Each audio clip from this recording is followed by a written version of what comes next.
સૌને જય શ્રી કૃષ્ણ. આજની મહાશિવ પુરાણ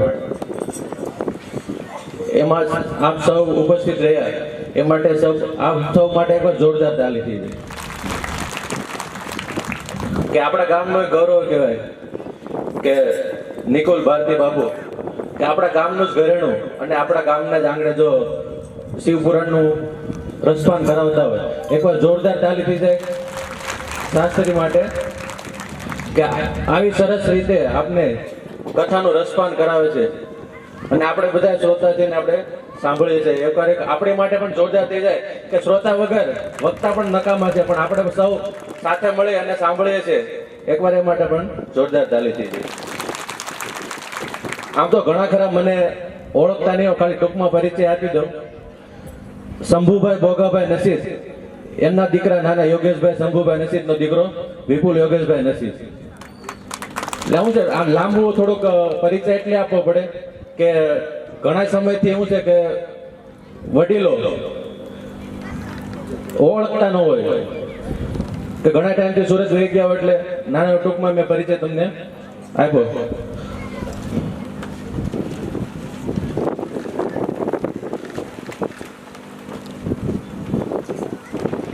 તો આપણી વચ્ચે વર્ષાબેન છે, તેમને જ વિનંતી કરીશ કે પ્રવીણ દાદા સાલ ઓઢાડીને એનું સન્માન.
શામજી બાપા અને બાબુભાઈ કાનજીભાઈ નસીબ તેમના તરફથી 1000 રૂપિયા વ્યાસપીઠ ભક્તાશ્રીને દાન આપેલ છે. ઓમ નમઃ શિવાય સર્વને. કારણ કે પ્રતિષ્ઠા જ્યારે મંદિરની થઈ ત્યારે પણ એમાં એ સહભાગી હોય અને આજે આ બંને ભાઈઓ બાબુ બાપા અને શામજી બાપા એ બંને ભાઈઓના કલ્યાણાર્થે જી કાકા 1000 રૂપિયા દાન આપે છે. ત્યાં સુધી જય હો શંકર લેખે. તેમજ પાયે મહાદેવ ભગવાન શિવ એમની કથામાં આપણે પ્રવેશ કરીએ.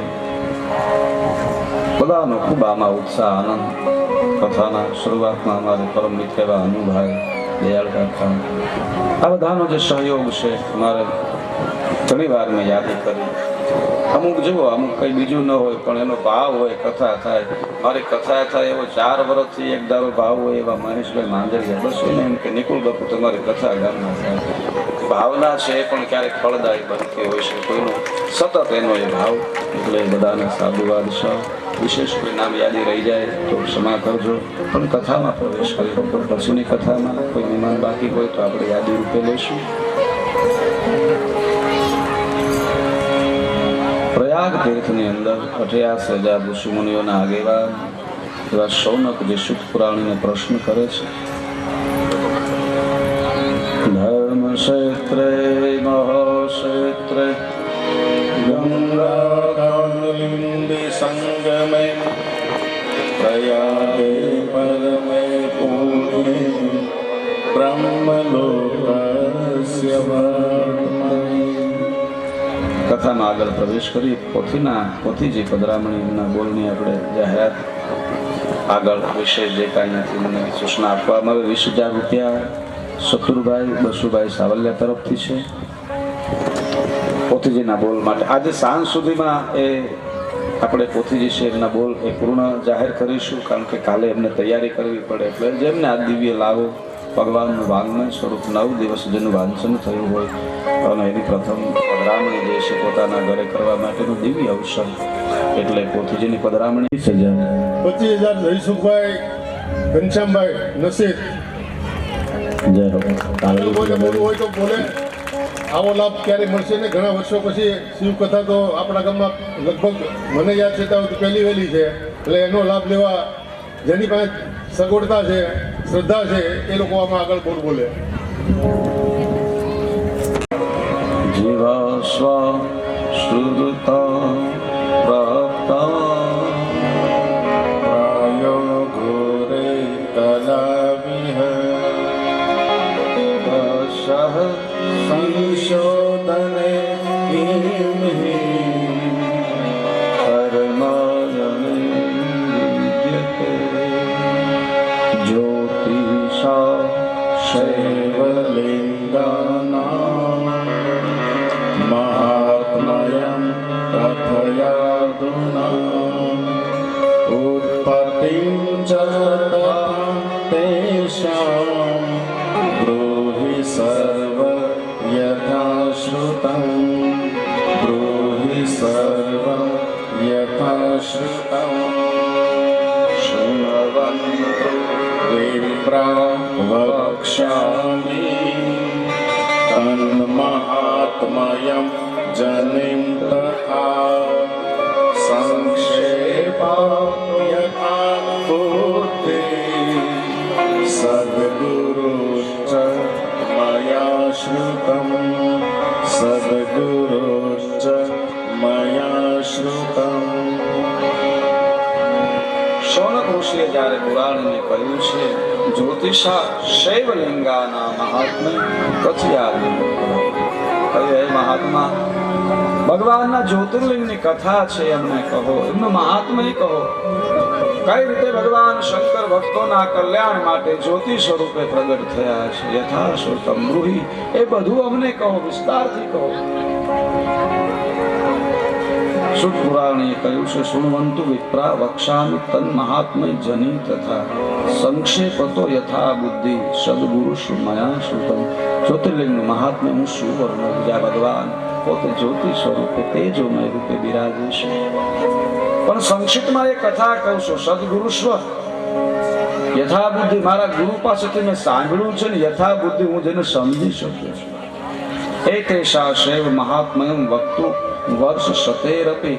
ભગવાન શિવના મહાત્મ્યને, એના જ્યોતિર્લિંગના મહાત્મ્યને કેવળ વર્ણવીને તો વર્ષે પૂર્ણ ન થાય, આવું એનું મહાત્મય છે. શક્ય તો ને મુનિ શ્રેષ્ઠ થાપે કથયામેવ, પણ હું એને સંક્ષેપમાં કહું છું. એક એક જ્યોતિર્લિંગનો એવડો મહિમા છે. સોમનાથમ તેષાવે પ્રથમ પરિકીર્તિત તન મહાત્મ્ય શૃણે મુને પ્રથમ સાવધાન. પ્રથમ જ્યોતિર્લિંગ સોમનાથ કહેવાય છે. આપણે શ્રી મહાપુરાણમાં અવતારોની કથા એથી આગળ દ્વાદશ જ્યોતિર્લિંગ કથામાં પ્રવેશ કરીએ. સોમનાથ મહાદેવ પ્રથમ શા માટે કહેવાય? પ્રથમ પરિકીર્તિત સોમનાથમ તૈષાવે પ્રથમ. સોમનાથ જ્યોતિર્લિંગ પ્રથમ શા માટે કહેવાય? પ્રથમ તો કાશી વિશ્વનાથ કહી શકાય, પેલા પ્રાગટ્ય એનું છે, તો સોમનાથ કેમ પ્રથમ? આપણે ત્યાં ગવાય છે શ્રી સૌરાષ્ટ્ર સોમનાથમ, શ્રી શૈલે મલ્લિકાર્જુન પ્રથમ સોમનાથ.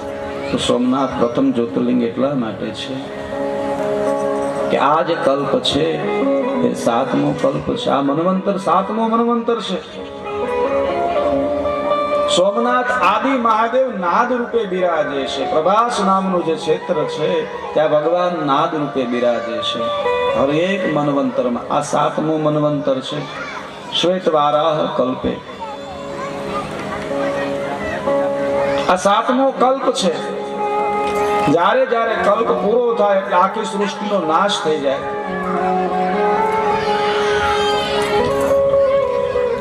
અને ભગવાન ફરીથી સૃષ્ટિની રચના કરે. બ્રહ્માજી પાછી રચના કરે, કૃષ્ણ ભગવાન એનું પાલન કરે, સંસારનો ધીરે ધીરે પ્રાગટ્ય આગળ આગળ ગતિ કરે. જ્યારે આખી સૃષ્ટિ જ્યારે સંપૂર્ણ થઈ જાય એટલે ફરી એનો નાશ કરે. ફરી પાછા બ્રહ્માજી સર્જન કરે. એ બ્રહ્માજીની 8 વર્ષની આયુ થઈ ને ત્યારે પ્રભાસ નામનું એક ક્ષેત્ર છે, ત્યાં ભગવાન નાદમય બિરાજે છે. નાદનો કદી નાશ ન થાય, અવાજને ક્ષતિ ન થાય. નાદ છે તો તમે શું નાશ કરી શકો? નાદનો કોઈ આકાર નથી, નિરાકાર છે. આ તો આપણે એને ઓળખવા માટે શબ્દો સગુણ રૂપ આપ્યું છે. જેને આપણે ક લખી ગુજરાતીમાં, અંગ્રેજીમાં ક બીજી રીતે લખાય છે, મરાઠીમાં ત્રીજી રીતે લખાય છે, બીજી ભાષામાં ચોથી રીતે લખાય છે. તો આપણે કરેલી વ્યવસ્થા છે, બાકી કનો આકાર નથી, ઉચ્ચાર છે.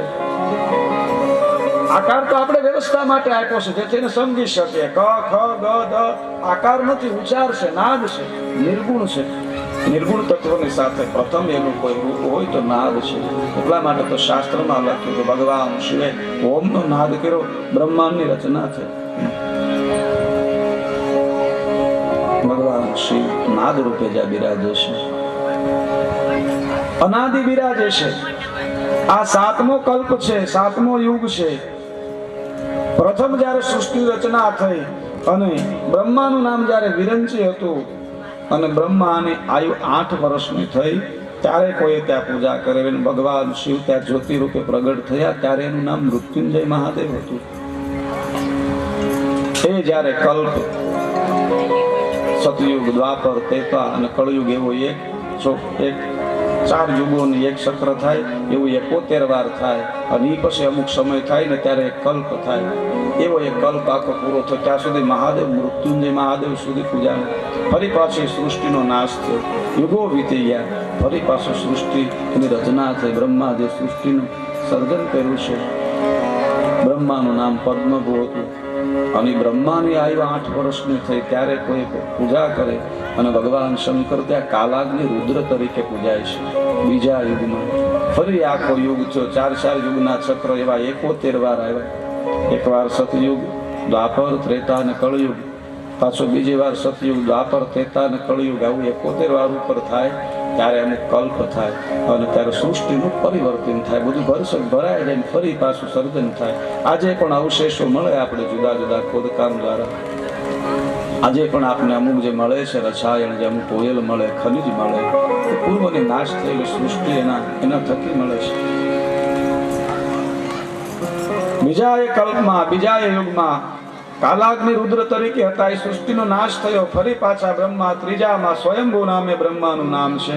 અને એમને 8 વર્ષની આયુ થઈ ત્યારે અમૃતેશ નામે મહાદેવ, સોમનાથ મહાદેવ બિરાજે છે.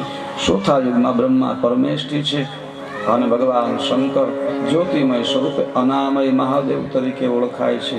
પાંચમામાં સુર જયેષ્ઠ બ્રહ્મા નામ છે, 8 વર્ષના થયા અને ભગવાન શિવ ત્યાં પ્રગટ થયા ત્યારે કૃતિવાસા મહાદેવ કહેવાતા.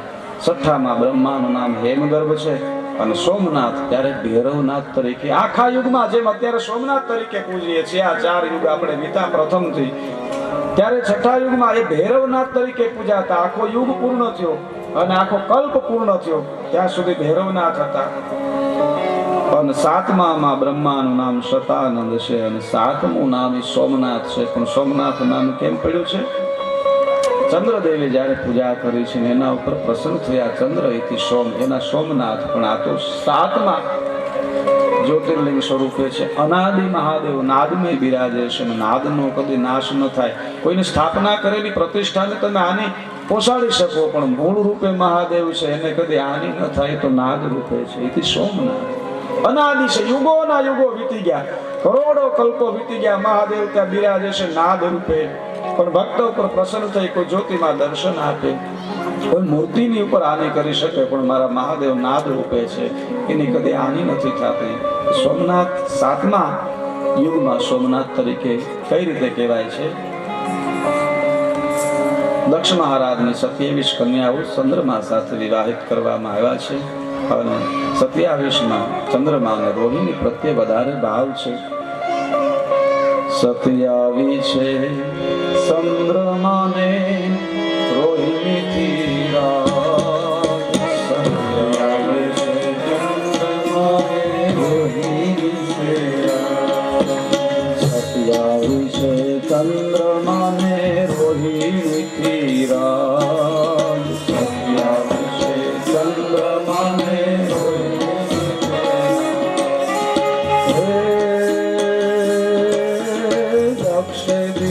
શ્રાપને વાયો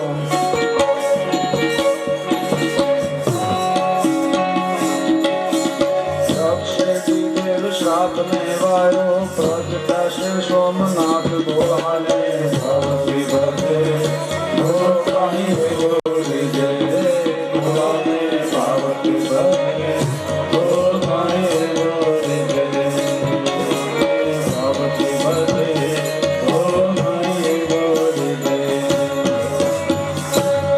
વિશે ચંદ્રમાને રોહિણીથી રાગ. દક્ષે દીધેલ શ્રાપને વાયરો પ્રગટાશે સોમનાથ ભોળાને ભાવથી ભજે. ભોળો કા એવો રીજ્યો.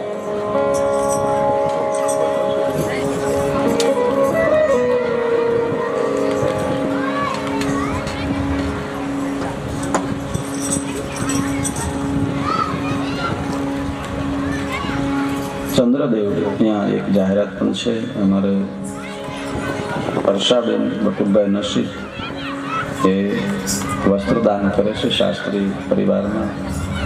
તમને દંપતીને ખૂબ ખૂબ સાધુવાદ.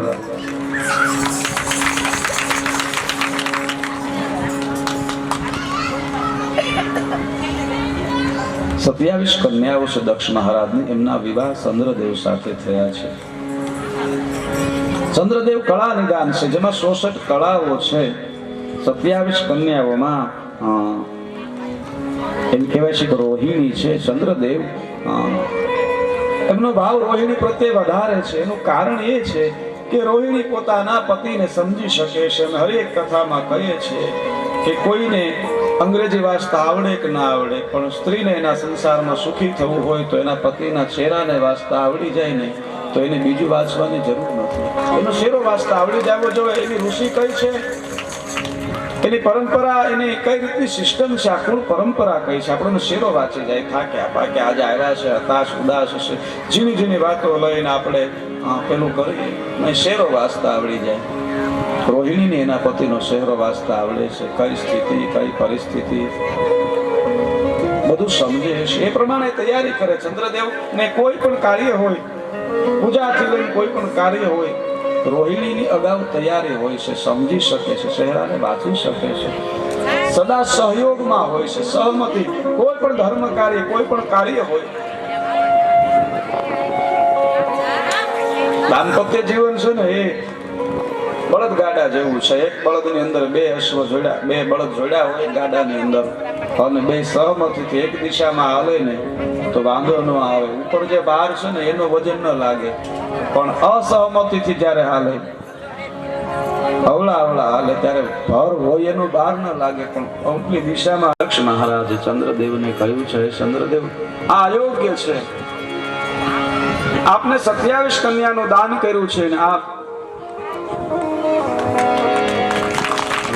હર્ષાબેન એમના તરફથી વસ્ત્રદાન આવે છે. ખૂબ ખૂબ સાધુવાદ. ઘણા એવા બહેનો છે, અમારે મધુબેન આવ્યા છે, હિનાબેન, ઘણા બહેનો બધા રમાડ્યા હોય એમ ખબર હોય ને, એટલે એમનો એક રાજીપો હોય. અને ખૂબ ધ્યાન રાખતા અમે નિલેશ, અમારે બાળપણના મિત્ર વિકેશ, નનુભાઈ નસીદ આવ્યા છે. બહુ અમે ટાકુડિયામાં ધૂપકા દીધા બધા.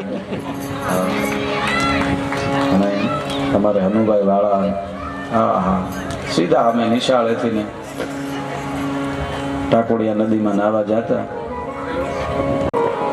એક સમય હતો, આજની ઘોડે ફોન નહીં, જમીને સીધા નદીએથી ભાડવાળીએથી એટલે એ સમયનો હતો. અત્યારે તો સમય મોબાઈલનો યુગ, બાળકો એવી રીતે રમે, સમય પ્રમાણે હોય છે. એ સમય એવો હતો. અહીંયા રોહિણી પોતાના પતિના ચહેરાને વાંચી શકે છે. બીજી બહેનોને એમ થયું કે આમાં અમારું એટલું બધું માન નથી, ભાવ નથી. ભાવ હંમેશા તમારા વિવેકથી વધે. કોઈની સાથે તમારે કોઈનો સ્નેહ જોતો હોય તો તમારું સમર્પણ જોવે, તમારો ત્યાગ જોવે.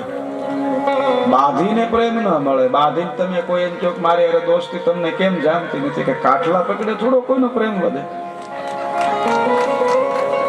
રોહિણી સહજ સમજે છે, બીજી બહેનો ઈર્ષા કરે છે કે અમારું કોઈ સન્માન નથી, અમારું કોઈ ગણિત નથી. ફરી પોતાના પિતાજીને જઈ ફરિયાદ કરી છે. દક્ષ મહારાજે ફરી ચંદ્રદેવને ઠપકો આપ્યો છે. બહુ ફરિયાદ ન કરાય, જરૂરી હોય જુદી વાત છે. ઝીણી ઝીણી બાબતોમાં ફરિયાદ, ઝીણી ઝીણી બાબતોને લેટ ગો કરતા શીખવી પડે. દક્ષ મહારાજે ચંદ્રને સમજાવ્યા છે, ચંદ્રદેવ આપને જરા દુઃખ થવું જોઈએ. આપ કોનું સંતાન છો? માતા અનુસૂયાના સંતાન છો. આપ અત્રિ ઋષિનું સંતાન છો. આપ ભેદ કરો એ યોગ્ય નથી. ભેદ ન હોવો જોઈએ. પરિવારમાં ભેદ ન કરાય. યાદ રાખજો, પરિવારમાં ઘણા વડીલ ભેદ કરે, દીકરા દીકરો, એ પણ યોગ્ય નથી, એ પણ દોષ છે. દક્ષ મહારાજે ઠપકો આપ્યો છે, આપ કોનું સંતાન છો? આપના કુળને વિચારો, આપના શોભે નહીં. આપ અત્રિ ઋષિ, મહાન તપસ્વી દેવી અનુસૂયાના આપ સંતાન છો. હે સતી નારી, હે પતિવ્રતા નારી, મહાનારી, ત્રિદેવોને જે બાળક બનાવી દે એવી દિવ્ય માતાનું આપ સંતાન છો. મન હરી ગયો મારો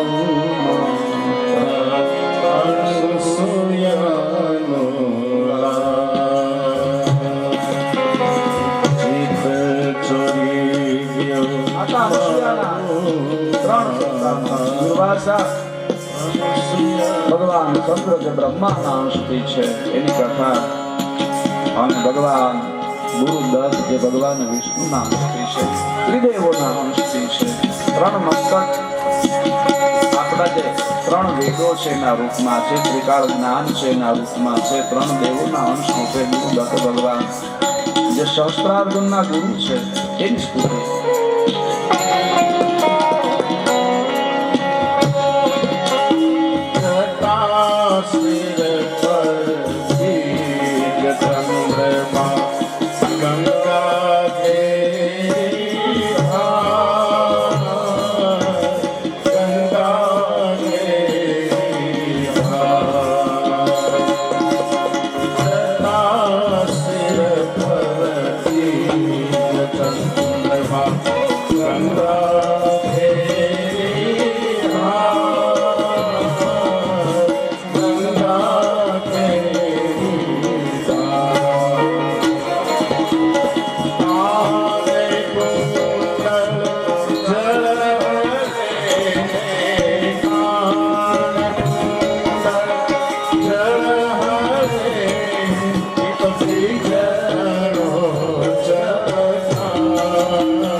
આપ અનુસૂયાના સંતાન છો. દક્ષ મહારાજે મીઠો ઠપકો આપ્યો છે અને હંમેશા જમાવીને તો વધારે શું કહી શકે. ચંદ્રદેવે સદા સાંભળ્યું નથી. ભગવાન શિવની કથામાં જાહેરાત આપણા પોથીજીની પ્રથમ પધરામણી જેમના ઘરે એમનો બોલ 25,000 રૂપિયા જયસુખભાઈ ઘનશ્યામભાઈ નસીબ એમના તરફથી છે. 30,000 રૂપિયા સતુરભાઈ બસુભાઈ સાવલિયા તરફથી પોથીજીનો બોલ છે. આપણે તાળીઓથી વધાવીએ. જય હો. દિવ્ય અવસર દિવ્ય લાવો પોથીજી. જેમ જેમ આપણે ત્યાં બોલ આવશે એ રીતે આપણે જાહેરાત કરતા જઈશું. દક્ષ મહારાજે ઠપકો આપ્યો છે. ફરી કહ્યું છે આપને આ અયોગ્ય છે, ભેદ અયોગ્ય છે. ને મારી દીકરીઓ અને મોટામાં મોટું દાન છે ને કન્યાનું દાન છે. જે બાપ એની દીકરી કન્યાનું દાન કરે છે અને એ દાન ઉપર તમે જો અન્યાય કરો તો મહાદેવ માફ ન કરે, ક્ષમા ન કરે. કન્યાદાન જે લીધું છે આપણે પછી એમ થાય કે હવે રાજા બહુ અન્યાય થાય તો ભગવાન શંકર કોપિત થાય છે. એ પણ આ કથાથી ભગવાન શિવ આગળ વર્ણવે છે. ચંદ્રદેવને કહ્યું છે. ચંદ્રએ ફરીવાર બધી બહેનોએ જે ફરી ફરિયાદ કરી છે પિતાજીને ત્યાં. શ્યામભાઈ, હે શ્યામભાઈ, હા શ્યામને કાલ પમદી કોઈ ખંજરી આપી દીધી. સમજ્યા? મેં પૂછ્યું તું કોઈને આપી, એને કીધું નહીં, પણ હવે દેતા નહીં. ન કરી ન્યા ચાલુ કરે એમ સારા. કારણ કે એના પપ્પાએ ગાવાનો શોખ ને ભાઈ. ફરી ફરી અને દક્ષ મહારાજને રાવ કરવામાં આવી, ફરિયાદ કરવામાં આવી. માવતરે જય નથી રોક અકળ. એનું પરિણામ શું આવ્યું? પછી દક્ષ મહારાજ, પુરુષનો સ્વભાવ હોય એ ઝીણી ઝીણી વાતોમાં બહેનોની ઘોડે ન હોય. બહેનોમાં તો પાછું હોય, રોઈ લે ને વળી પાછા બાંધી લે. પુરુષનો સ્વભાવ નથી એ તરત રોઈ લે તરત બાંધી લે, એવું હોય નહીં. દક્ષ મહારાજને અવારનવાર ફરિયાદ થઈને, દક્ષ એક બાપ છે, દીકરીનો બાપ છે, અંદરથી દુઃખ થયું. ચંદ્રને એની કળાનું અભિમાન છે. ચંદ્ર ભેદ રાખે છે. અને જ્યારે ચંદ્રદેવ માન્યા નહીં ત્યારે દક્ષ મહારાજે કહ્યું, ચંદ્ર આપને અનેક વાર મેં વાર્યા છે છતાં આપ સમજતા નથી, આપ ભેદ કરો છો. આપને અહંકાર છે માટે હું શ્રાપ આપું છું, આપને ક્ષય થવું. અને ચંદ્રદેવને ક્ષયનો રોગ થયો છે. એકદમ આખા શરીરે ક્ષય છે. ચંદ્ર મૂર્છિત અવસ્થા જેવી સ્થિતિ છે. શું કરે? શ્રાપ મળ્યો. 27 બહેનો દુઃખી થઈ. પેલા 26 બહેનો દુઃખી તો હતી જ.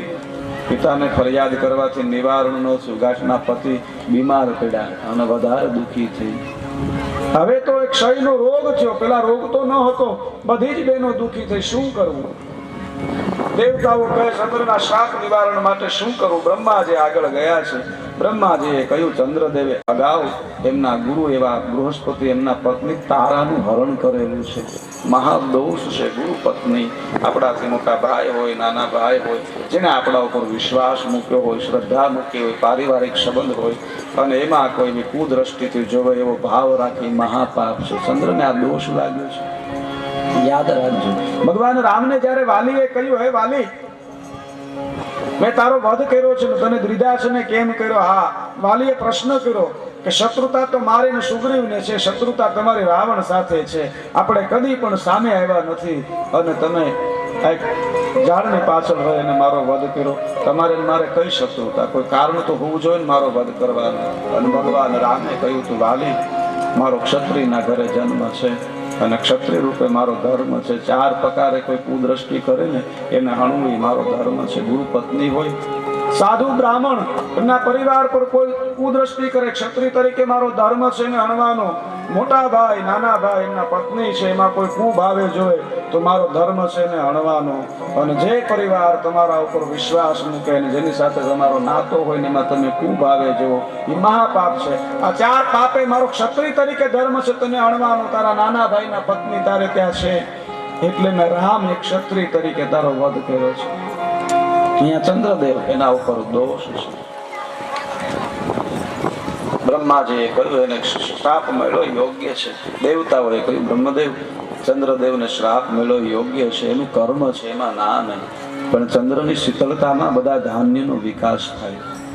આ જગતની અંદર ધન ધાન્ય જે છે એનો વિકાસ અટકી ગયો છે. જીવનો વિકાસ ચંદ્રની શીતળતામાં થાય છે. આપણે થોડી જાહેરાત છે. ત્યારે બ્લડ ડોનેશન કેમ્પ ચાલુ છે. 40 બોટલ બ્લડ એકત્રિત થયું છે. એકવાર જોરદાર તાલીથી વધાવો જે બ્લડ દાતા છે એની માટે. બ્લડ એવી વસ્તુ છે કે ક્યાંય બનતી નથી, એની કોઈ ફેક્ટરી નથી. જે નિરોગી છે તે અવશ્યથી બ્લડ ડોનેશન કરજો કે તમારા બ્લડ ડોનેશનથી 3 લોકોની જિંદગી બચે છે. જે લોકોનું ઓપરેશન કર્યું છે એ લોકોને ખ્યાલ હશે બ્લડ સતત ચાલુ રાખવું પડે. બ્લડ ક્યાંય મળતું નથી, એની કોઈ ફેક્ટરી નથી. એટલે અવશ્યથી જે લોકો નિરોગી છે, જે લોકોની બીમારી નથી, તે અવશ્યથી બ્લડ ડોનેશન કરજો કે બ્લડ દેવું એ મહાદાન છે. ધન તો ધનની વર્ષા તો આપણે ગમે એની પાસેથી મેળવી લઈએ, પણ બ્લડના ગ્રુપ આવે અલગ અલગ, એ અમુકને જ મેચ થાય. પૈસા તો આપણે ગમે એની પાસેથી ઉછીના પણ લઈ લઈએ, પણ બ્લડ કોઈ પાસેથી ઉછીનું લેવાતું નથી. એટલે અવશ્યથી જે લોકો નિરોગી છે તે વધુમાં વધુ બ્લડ ડોનેશન કરે એવી નમ્ર અપીલ છે કે આપણે સાવરકુંડલાની અંદર બ્લડ બેંક થઈ રહી છે, એટલે કદાચ આપણે બ્લડની જરૂર પડે ગમે ત્યારે તો આપને તાત્કાલિક અને મળી શકે એ માટે એક આયોજન આ લોકોએ કર્યું છે. બ્લડ બેંક વાળા એકવાર જોરદાર તારીથી બ્લડ બેંકને વધાવો.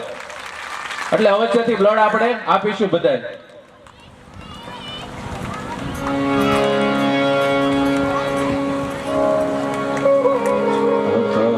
પરમ સ્વામી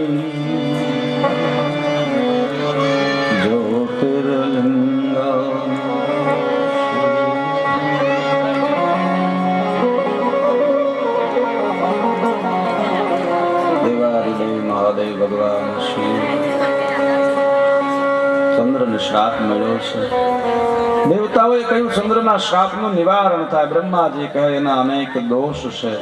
અંતે કહ્યું છે ચંદ્રના દોષ છે, પણ ચંદ્ર થકી જગતનો વિકાસ છે. ચંદ્રમાં જો ક્ષય રોગી રહે ને તો જગતના ધન ધાન્ય માણસનો વિકાસ અટકી જાય. ભગવાન સૂર્યનારાયણના કિરણોથી જગતને પુષ્ટિ મળે છે, પણ જે પણ જીવ સૃષ્ટિ છે ને એનો વિકાસ છે એ ચંદ્રમાની શીતળતાએ થાય છે. એમાં અમૃત છે. નાનું એવું બાળક હોય ને એથી લઈ અને જે પણ હોય એની હાઈટથી લઈ એના શરીરનો વિકાસ ચંદ્રમાની શીતળતાએ થાય છે. આપણે કોઈને એવું જોયું, આપણી નજર સામે જ આપણું બાળક હોય, આજે આટલું છે ને કાલે 2 ઇંચ વધી ગયું, કોઈને ખ્યાલ આવ્યો. માની તો સતત એની નિશ્રામાં હોય, કોઈને ખ્યાલ આવ્યો કે મારું બાળક કાલે એની કરતા આજે 1 ઇંચ 1 દોરા હાઈટ વધી, ખબર જ ન પડે ક્યારે વધે હાઈટ. ઘણા આપણે હામાં મળે, આપણે નથી કહેતા આવડો મોટો થઈ ગયો, ક્યારે હાઈટ વધે. ધન ધાન્ય બધા જ જે કાંઈ જીવ છે એ બધાનો વિકાસ ચંદ્રમાની શીતળતામાં થાય છે. ભગવાન સૂર્યનારાયણથી પુષ્ટિ મળે, આપણો આહાર માં લોહી બને, બધું થાય, પણ શરીરનો વિકાસ પુષ્ટિ ચંદ્રમાની શીતળતાએ થાય છે. એ બ્રહ્મદેવ જો ચંદ્રમાં ક્ષય રોગી રહે તો જગતનો વિકાસ અટકી જાય. ધન ધાન્ય જીવ સૃષ્ટિ હોય એવડી જ રહે. શું કરે એના કલ્યાણ માટે ચંદ્ર ક્ષય મુક્ત થાય એવો ઉપાય કહો. બ્રહ્માજી કહે એવો મારી પાસે તો કોઈ ઉપાય છે નહીં. આ જગતમાં શું એવો ઉપાય જેને દક્ષે શ્રાપ આપ્યો છે અને ક્ષયમાંથી કેમ મુક્તિ થાય? એની કોઈ ઔષધિ નથી, શ્રાપથી યુક્ત છે. પણ મારી પાસે એક રસ્તો છે. શું? હું એક સ્થાનને જાણું છું જ્યાં મહાદેવ ભગવાન શંકર હરેક કલ્પની અંદર જ્યોતિમય રૂપે પ્રગટ થાય છે. પ્રભાસ નામનું જે ક્ષેત્ર છે, આ 7મો કલ્પ છે. જ્યારે જ્યારે હું પણ લઈ પામું અને નવા રૂપે જ્યારે હું અવતાર નવા બ્રહ્મ તરીકે જન્મ લઉં, ત્યાં ભગવાન શંકર મારી 8 વર્ષની આયુએ જ્યોતિમય રૂપે બિરાજે છે. એ ચંદ્રને પ્રભાસ ક્ષેત્રમાં લઈ જાઓ, ત્યાં ભગવાન શિવનું નાદમય સ્વરૂપ છે અને ચંદ્રદેવને મૃત્યુંજય મંત્રનો જાપ અનુષ્ઠાન કરે અને ભગવાન શિવ જે નિર્ગુણ બ્રહ્મ છે એ પ્રસન્ન થઈને શંકર રૂપે ચંદ્રને દર્શન આપે તોય શ્રાપને નિવારી શકે, બીજો ઉપાય નથી. પ્રભાસ નામનું તીર્થ ક્ષેત્ર યુગોથી અનાદિ ભગવાન શિવ બિરાજે છે. ચંદ્ર ત્યાં જાય તો એનો શ્રાપ નિવારણ મુક્તિ મળે. ચંદ્રદેવની 27 પત્નીઓ, બધા જ દેવતાઓ, ઋષિ મુનિઓ પ્રભાસ નામનું ક્ષેત્ર છે ત્યાં આવ્યા છે. પાર્થિવ શિવલિંગ બનાવ્યા છે. પાર્થિવ શિવલિંગનું બહુ મહત્વ છે. યથા શ્રેષ્ઠ વર્ણાશ્રમ બ્રાહ્મણ તથેષુ પાર્થિવ લિંગેશુ. બ્રાહ્મણ જેમ વર્ણાશ્રમમાં હોય છે, પાર્થિવ લિંગ બધા પૂજાઓમાં શ્રેષ્ઠ છે. હાથી જેમ બધા પશુઓમાં છે, એમ પાર્થિવ લિંગ બધી પૂજામાં શ્રેષ્ઠ છે. માટીના પાર્થિવ લિંગ બનાવવામાં આવે. રાત્રિએ સવારે માટી લઈ આવી પાર્થિવ લિંગ બનાવીએ પોતાના હાથે, એક જ વિભાગમાં બનાવવાનું હોય. સવારે એની પૂજા કરીએ, જે પણ આપણી પાસે હોય પુષ્પ, બેલીપત્ર, જળ, એનાથી પૂજા કરીએ અને સાંજે એ જ પાર્થિવ લિંગ પૂજા કરી અને જળની અંદર વિસર્જન કરી દે. કાંઈ ન હોય તો એક ડોલ હોય એમાં પાર્થિવ લિંગ મૂકી દઈએ. બહુ મહિમા છે પાર્થિવ લિંગનો. શ્રી મહાપુરાણ. પાર્થિવ કહેતા માટીનું જે શિવલિંગ હોય એનું ખૂબ મહત્વ છે. આ પણ એક પાર્થિવ લિંગ છે. પાર્થિવ લિંગની પૂજાનું મહત્વ એટલા માટે છે કે તમે નિર્માણ કરેલું શિવલિંગ છે, બીજા કોઈ પૂજ્યું નથી, એટલે એનું વિશેષ મહત્વ હોય છે. સાંજે એનું વિસર્જન હોય, ફરી પાછી એ જ માટીને ઉપયોગમાં લઈ શકાય. પ્રવાસ નામના તીર્થમાં પાર્થિવ લિંગનું નિર્માણ કર્યું છે. 27 પત્નીઓ, ઋષિમુનિઓ, દેવતાઓ ભગવાન શિવના મૃત્યુંજય મંત્રનું સતત ઉચ્ચારણ કરે છે, અનુષ્ઠાન કર્યું છે, સતત પૂજા છે 6 માસ સુધી. મૃત્યુંજય મહાદેવ હિમામ શરણાગતમ જન્મ મૃત્યુ જરા વ્યાધિ પીડિતમ કર્મ બંધને મૃત્યુંજય મહાદેવ હિમામ શરણાગતમ મૃત્યુ જરા વ્યાધિ પીડિતમ કર્મ બંધને મૃત્યુંજય મહાદેવ त्राहि मां शरणागतं जन्म मृत्यु जरा व्याधि पीडितं कर्म बन्धने ॐ मृत्युञ्जय महादेव त्राहि मां शरणागतं जन्म मृत्यु जरा व्याधि पीडितं कर्म बन्धने. મૃત્યુંજય મહાદેવ મંત્રનો જાપ છે, ત્રયોદશીનું વ્રત પણ છે.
ત્રયોદશીનું વ્રત કર્યું છે ચંદ્રદેવે. એમની 27 પત્નીઓ, દેવતાઓએ, ઋષિમુનિઓ.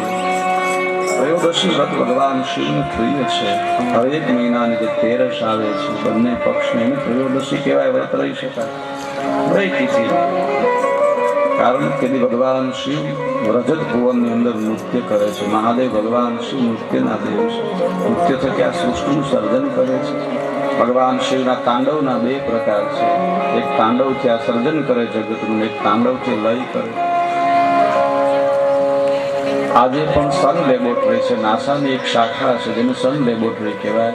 એ સન લેબોરેટરી વૈજ્ઞાનિકની જે બહુ મોટી સંસ્થા છે, તેના ગેટ ઉપર નટરાજ ભગવાનની મૂર્તિ છે. નટરાજ રૂપને લોકોએ બહુ મોટી જબર મૂર્તિ, ભગવાન શંકર તાંડવ નૃત્ય કરતા હોય અને વૈજ્ઞાનિકો એના રિસર્ચનું જે મેઇન કેન્દ્ર છે સન લેબોરેટરી છે, નાસાની એક શાખા છે અને એનાથી મળી છે, એ પણ એને સ્વીકારે છે. ભગવાન શિવ ત્યારે નૃત્ય કરે છે.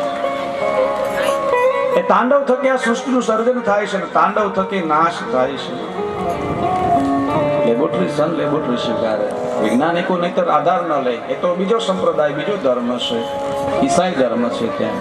પણ એને ભગવાન શંકરની નટરાજની બહુ મોટી, પાછી નાની નહીં, કોઈ નાની નહીં, બહુ વિશાળ અર્થે સન લેબોરેટરીની બહાર ભગવાનનું નટરાજ સ્વરૂપ છે. નટરાજ સ્વરૂપથી આ સૃષ્ટિનું સર્જન થાય છે. થેરી એમાંથી પાયમાં છે. કહે છે ભારતીય વિજ્ઞાન, ભારતીય દર્શન કેટલું ઉચ્ચ કક્ષાએ છે. આપણે ત્યાં સ્તુતિ પણ છે. સતસૃષ્ટિ નટરાજ રાજ નમો નમઃ. હે આદ્ય ગુરુ શંકર પિતા નટરાજ રાજ નમો નમઃ. સતસૃષ્ટિ તાંડવ રચયિતા નટરાજ રાજ નમો નમઃ. હે આદ્ય ગુરુ શંકર પિતા નટરાજ રાજ નમો નમઃ. નટરાજ રાજ નમો નમઃ. ત્રયોદશી તેરસે ભગવાન રજત ભુવનમાં નૃત્ય કરે છે. અને જે આ વ્રતને કરે છે ભગવાન શિવ એના ઉપર પ્રસન્ન થાય છે. ચંદ્રને અસાધ્ય રોગમાંથી, રોગને જેને હર્યો છે ભગવાને ત્રયોદશી પ્રદોષ કાળમાં. પ્રદોષ કાળ કોને કહેવાય? સંધ્યા સમય અને એ પછીનો સંધ્યા ઢળે પછીની જે 72 મિનિટ હોય છે પ્રદોષ કાળ, એને પણ કહેવાય. ત્યારે સંધ્યા સમયની પૂજાની, ત્યારે ઉપવાસ કરવો, જપ માળા, ભગવાનનો અભિષેક કરવો, શિવ તાંડવનો પાઠ કરવો. રાવણ રચિત અથવા કોઈ પણ તાંડવ હોય, શ્રાવણ માસ જેટલું પુણ્ય છે ને એટલું તેરસ ત્રયોદશી વ્રતનું મહત્વ છે. બને તો નિર્જળા, પણ નિર્જળા તો બહુ શક્ય નથી, પણ ફળાર કરીને પણ અને પ્રદોષનું વ્રત કરવું. કોઈ માણસને માનસિક અશાંતિ રહેતી હોય, અતિ અશાંતિ રહેતી હોય, ગમે એટલી દવા લેવાથી પણ માનસિક શાંતિ ન થાય, તો જે તેરસ પ્રદોષ રવિવારે આવે અને તે દિવસનું વ્રત કરે મહાદેવનું, એટલે એને માનસિક શાંતિ મળે. જાની સાહેબ તમે બહુ ન જવું પડે, એમાંથી છોડાવી દે. હા, અને મહાદેવનો મહિમા છે. અમે તો કાયદેસર કઈ હતી ને ભાઈ, જઈને આવ્યા છીએ. કાયદેસર કહી શકે, ઘણાને ખબર ન હોય, પણ ત્યાં ન જવું પડે. આરોગ્યમાં લાંબી બીમારી હોય એવી, જેની કોઈ ઈલાજ ન હોય, અતિ એવી આરોગ્યની બીમારી હોય, તો સોમવાર અને જે પ્રદોષનું વ્રત આવે, સોમવારને જે તેરસ આવી ભગવાન શિવની, એ દિવસે મહાદેવનું વ્રત કરવાથી, નિર્જળા રહેવાથી, ઉપવાસ કરવાથી, ભગવાન શિવને અભિષેક કરવાથી, એની પૂજા કરવાથી, વિવિધ શિવ સેવા કરવી અને વ્રત કરવાથી આરોગ્ય, લાંબી બીમારીમાંથી મુક્તિ મળે છે. ચંદ્રને મળી છે સોમવાર, એમણે એ વ્રત કર્યું છે. મૃત્યુ સમાન કોઈ કષ્ટ હોય, કોઈ વસ્તુ આપને કવરાવે, અમુક એવું લેણું થઈ જાય જે મૃત્યુ સમાન લાગે, અમુક એવી ઘટના ઘટી જાય જે મૃત્યુ સમાન લાગે, અમુક એવી માથે કોઈ આપણે માથે ભય આવેલો આવતો હોય કે આ વસ્તુ થાય તો મૃત્યુ જેવું થશે. આવી મૃત્યુ સમાન કોઈ કષ્ટ હોય, એમાંથી દૂર કરવા માટે મંગળવારને જે તેરસ હોય મહાદેવનું વ્રત કરવામાં આવે તો એમાંથી એની મુક્તિ મળે છે. અને ગમે એવું કષ્ટ હોય એનું નિવારણ થાય છે. બહુ એવી કોઈના ઉપર શત્રુતા હોય, જ્ઞાન અને બુદ્ધિનો તમારે વિકાસ કરવો હોય, બુધવારે રહેલી તેરસ જ્ઞાન અને બુદ્ધિમાં વિકાસ કરે છે. કોઈ પણ ક્ષેત્રમાં તમારે પ્રગતિ કરવી હોય, એ ક્ષેત્રની એ કાર્યની તમારામાં જે જ્ઞાન હોવું જોઈએ એમાં વિકાસ કરે છે. બુધવાર ને તેરસ હોય. ગુરુવાર કોઈ શત્રુ માથેથી મુક્તિ મેળવવા માટે ગુરુવારે જે ત્રયોદશ તેરસ હોય એનું વ્રત કરવાથી મુક્તિ મળે છે. સૌભાગ્યમાં વૃદ્ધિ, દાંપત્ય જીવન સુખમય રહે માટે શુક્રવાર. અને કહ્યું છે કોઈને સંતાન પ્રાપ્તિ ન હોય અને બહુ દ્વિધા હોય તો શનિવાર ને ત્રયોદશ તેરસ આવે ત્યારે બંને દંપતીએ એક સાથે તેરસનું વ્રત, પ્રદોષનું વ્રત કરવું જોઈએ. ભગવાન શિવનું વ્રત કરવાનું શનિવારે જે હોય. શનિવારની તો રહેવાની જ. અહીંયા અર્થ એક વારની રહેવાની એમ બધી તેરસ તો કરવાની જ હોય, પણ શનિવારને ખાસ ત્યારે ઉપવાસ કરવો, ભગવાન શિવનું પૂજન કરવું. જેને જે વાર આવતો હોય તેની વિશેષ પૂજન કરવું, એટલે એ દિવસને વ્રત વધારે વિશેષ ફળ આપે. બાકી વાર બધી તેરસ કરવાની. શનિવાર સંતાન પ્રાપ્તિ માટે બંને દંપતીએ ઉપવાસ કરવો, ફળાહાર, ખીર બનાવી ભગવાન શિવને ખીર અર્પણ કરવી, એનો આહાર કરવો. ભગવાન શિવને ખીર પ્રિય છે, ભગવાન શિવને રંબા ફળ પ્રિય છે. ખીર ભગવાન શિવને ખૂબ વાલી છે. બંને દંપતી વ્રત કરવું. તેરસનું ત્રયોદશી વ્રત કરે હંમેશા, તાકે તન નહીં રહે કલેશા. જય જય ગણેશ મંગલ મૂળ સુજાન, કહત અયોધ્યા દાસ તું. ભગવાન શિવને આજે ઘણું આપણે ગાયું છે, પણ મહેમાન આવે એની રાહ છે. ભગવાન શિવને આપણે થોડી વધારે સ્તુતિ કરીએ, કારણ કે આવતીકાલે કથા વિરામ છે. જેટલું કીર્તન થાય એટલું થોડું વધારે કીર્તન. ત્રયોદશ વ્રતનો મહિમા શિવ ચાલીસામાં વર્ણવ્યો છે. જય જય ગિરિજાપતિ દીન દયાલ ભરત સંતન પ્રતિપાલા ભાલચંદ્રમાં સોમની કાનન કુંડલ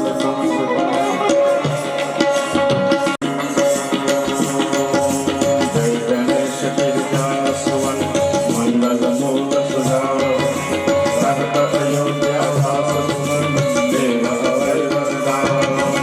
જય ગિરિજાપતિ દીન દયાલ સદા કરત સંતન પ્રતિપાલ ભાલચંદ્रमा सोहकनी के कानन कुंडल नाम. अंग और सिर कंद बहाए कुंड माल तन चार लगाए. वस्त्र काल व्यागांबर सोने सुधि कौशिक नाम. नैना मात के हरिहर लाल आम अंग सोहक सब न्याय. सर्प शूल सहित प्रभुभार सर्प सदा शत्रु नंद गणेश सोने गणेश सागर मध्य कमल है जैसा कार्तिक श्याम और गणराम. यात विनोदय जात नाम देवन जब रे जाय पुकारा सब हे लोक प्रभु आप निवारा. प्रियौ सब तारक यति बार देवन सब मिल तुम्हारे द्वार. और पुष्करानन आप कथायौ गणेश मारे गणा. आप जलंधर असुर संहारा सुयश कुमार विदित संहारा. त्रिपुरासुर संग युद्ध मचाए सब कृपा कर लीन बचाए. प्रिया वही मतिरक अति पारे पूर्व प्रतिज्ञा था आनंद माधव सम गौनाय. वेंकट स्तुति करत सदाय वेद नाम महिमा तब गाय. अकथ यनादि भय प्रगट युद्ध मंथन में ज्वाला. धरत सुरासुर भय के हाथ इनहत यातः करे सहाय. नीलकंठ कमल जन रामचंद्र जप के नाम वेद ग्रंथ विभीषण दिन शास्त्र कमल में और हिताय. इन्ह परीक्षा सब पुराण एक कमल ब्रह्मांड उजोय. कमल नयन भोजन सह सोय. कठिन भक्त देखी प्रभु शंकर भय प्रसादय एक भगवान. जय जय जय अविनाशी भरत प्रताप कटवास. कृष्ण सकल विघ्न मोहि सकाल समतन रहे मोहि अवसर मोहिया नवपार. સ્વાગત છે.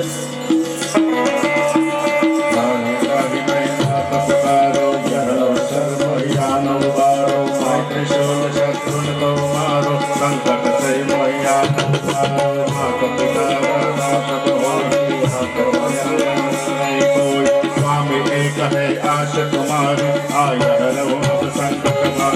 धन निर्धन को चेत सुराई. तो कोई दास फल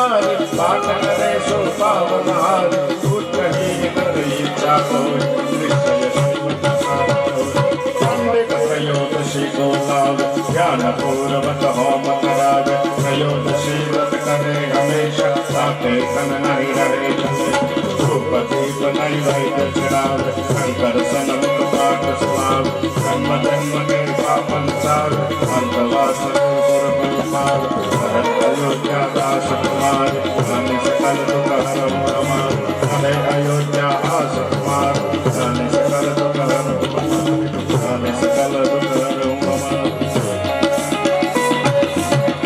આ ગૌરવ લેવા સમૂહ કાર્ય એટલે કે શિવ મહાપુરાણ જ્ઞાન યજ્ઞના 8મા દિવસે આપણા આમંત્રણને માન આપીને જે મહેમાનો પધાર્યા છે એમનું જોરદાર તાળીઓથી સ્વાગત થાય. સમગ્ર જીક્યારી ગામ વતી આમંત્રિત મહેમાનોનું શાબ્દિક સ્વાગત છે. આમ તો આપણે કોઈ પણ કાર્યમાં સક્ષમ થવું હોય, કોઈ પણ કાર્યને સફળ બનાવવું હોય તો એમાં યુવાનોનો ફાળો વધારે હોય, યુવા પેઢીનો ફાળો વધારે હોય. તો આપણી વચ્ચે અમરેલી લોકસભાના ઉમેદવાર જે યુવા અને શિક્ષિત છે જેનીબેન ઠુમર પધાર્યા છે. તો જેનીબેન ઠુમરને આવકારું કે તેઓ પોતાનું સન્માન સ્વીકારે. તો એમને સન્માનિત કરવા માટે આવશે ભાવનાબેન ભરતભાઈ નસીબ અને કાંતાબા ડુંગરભાઈ નસીબ.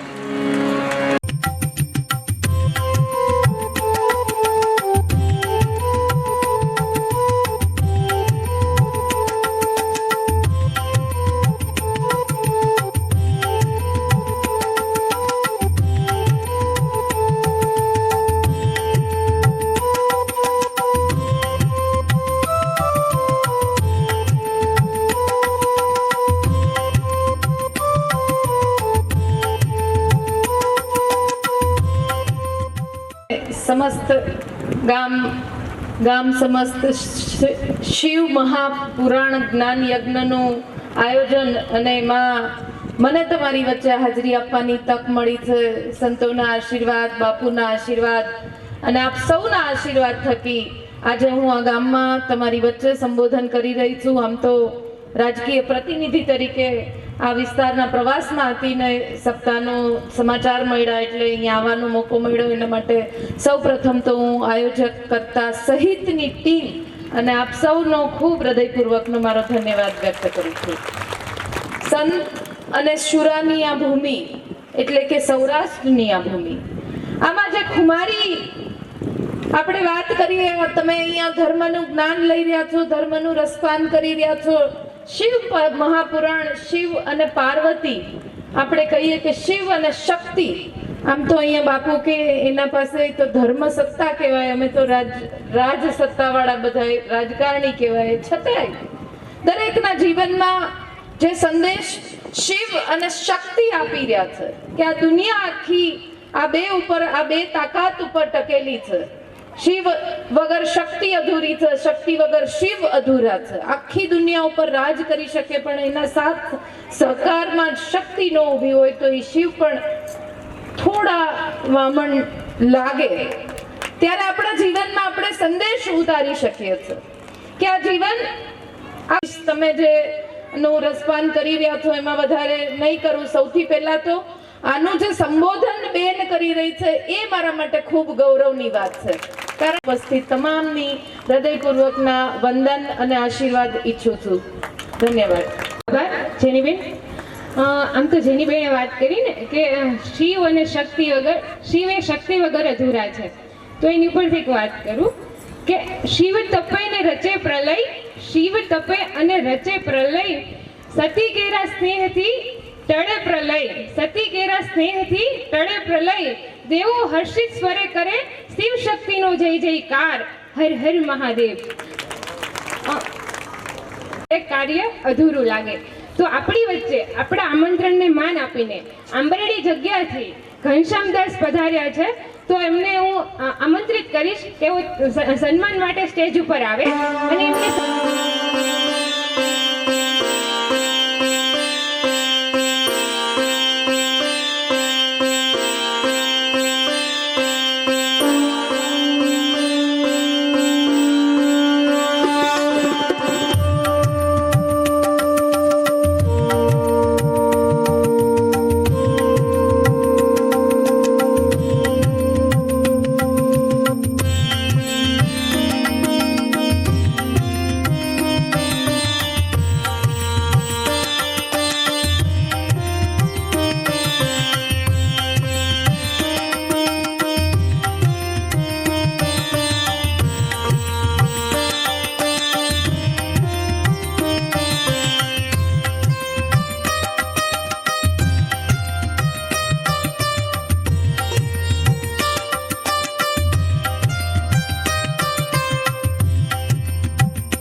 ત્વાં ભક્તિમાન ધીમાં સર્વપાપે પ્રમોચ્યતે સર્વપાપે પ્રમોચ્યતે. દેવાદિદેવ મહાદેવ ભગવાન શિવ તેમનું વાગ્મય સ્વરૂપ શિવ મહાપુરાણ જ્ઞાન યજ્ઞ શિવ કથા સમસ્ત જગ્યાએ ગામ આયોજિત દિવ્ય કથા શિવ કથાનો 8મો દિવસ પ્રથમ સત્ર આપણે સોમનાથ જ્યોતિર્લિંગનું મહાત્મ્ય શ્રવણ કર્યું. આપણી વચ્ચે આપણા આદરણીય વડીલ અને વ્યસ્તતા આટલી બધી હોવા છતાં પણ આપણા ભાવને માન રાખી અને જે આપણા આમંત્રણને માન રાખી આપણી કથામાં પધાર્યા છે એવા જેનીબેન ઠુમર એમને જોરદાર તાળીઓથી વધાવી. બહુ રાજી થયો રાજકીય ક્ષેત્રના અને આપનું પ્રવચન અને એટલી બધી અમે જોયું, ખૂબ પ્રસન્નતા અનુભવી. એમની સાથે આવેલા હરેક આગેવાનો એમનો ખૂબ ખૂબ અમે રાજીપો વ્યક્ત કરી. સમગ્ર જિક્યાલી ગામ વતી આપનો આભાર માનીએ છીએ. સાથે સાથે મેં બહુ સરસ વાત કરી. રુદ્ર શબ્દ ઉમા અર્થ તસ્ય વે નમો નમઃ. શિવ અને શક્તિ એ જુદા નથી. મેં અગાઉ પણ કહ્યું શક્તિ એ જ શિવ છે અને શિવ એ જ શક્તિ છે. શિવ વિના શક્તિ નથી. પદાર્થ વિના ઉર્જા ન હોય, ઉર્જા વિના પદાર્થ ન હોય. આ બ્રહ્માંડમાં બે જ વસ્તુ છે. શિવ એટલે પદાર્થ અને શક્તિ એટલે ઉર્જા. કોઈ પણ વસ્તુ પદાર્થ અને ઉર્જા વિના ન હોય તો એ પદાર્થ છે ને છે એટલે એમાં ઉર્જા છે. અણુમાં અણુ નાનો જીવ હોય ને, સૂક્ષ્મથી સૂક્ષ્મ હોય, બેક્ટેરિયાથી બેક્ટેરિયા હોય, એ છે તો એ પદાર્થ પણ છે ને છે એટલે એમાં ઉર્જા પણ છે. એને જ શિવ અને શક્તિ કહેવાય છે. જેના વિનામાં બ્રહ્માંડ નથી એવા શિવ અને શક્તિ. રુદ્ર શબ્દ ઉમા અર્થ તસ્ય વે નમો નમઃ. ખૂબ દિવ્ય વાત કરી. ભગવાન શિવની કથામાં 8મા દિવસની કથા આપણે સોમનાથ જ્યોતિર્લિંગની કથા શ્રવણ કરી. મલ્લિકાર્જુનની કથા આપણે બપોર પછીના સત્રમાં એ કથાને શ્રવણ કરીશું. એની મૂળ કથા આપણે ત્યાં ઘણી વાર એમ કહેવાય છે ભોળા ભોળા શંભુ તમને ભીલડી નચાવે. મૂળની વાતો તમારી કોઈ ન જાણે. કઈ ભીલડી? કોઈ સામાન્ય ભીલડી નહીં. ભગવાન શંકર કામદેવને બાળનારા છે, પણ કઈ ભીલડી? એની કથા આપણે મલ્લિકાર્જુનની કથામાં બપોર પછીના સત્રમાં લઈશું. પ્રથમ સત્રના આપણે વિરામ તરફ જઈએ. પુરુષો અહીંયાથી પ્રસાદ માટે જાય. પોથીજીની પ્રથમ પધરામણીનો બોલ છે 30,000 રૂપિયા સતુરભાઈ બસુભાઈ સાવરભાઈ એમના તરફથી છે. આગળ જે જાહેરાત આવશે એ પ્રમાણે કરવામાં આવશે. વિશેષ અહીંયાથી પેલા મહેમાનો છે પ્રસાદ માટે જાય, પછી ગ્રામજનો પ્રસાદ માટે જાય. ત્યાં સુધી થોડી વાર માટે હરિનામ કીર્તન, પછી રાસ ગરબા અને જે કાંઈ આપણે ગુરુજીના નામ લીધો માછ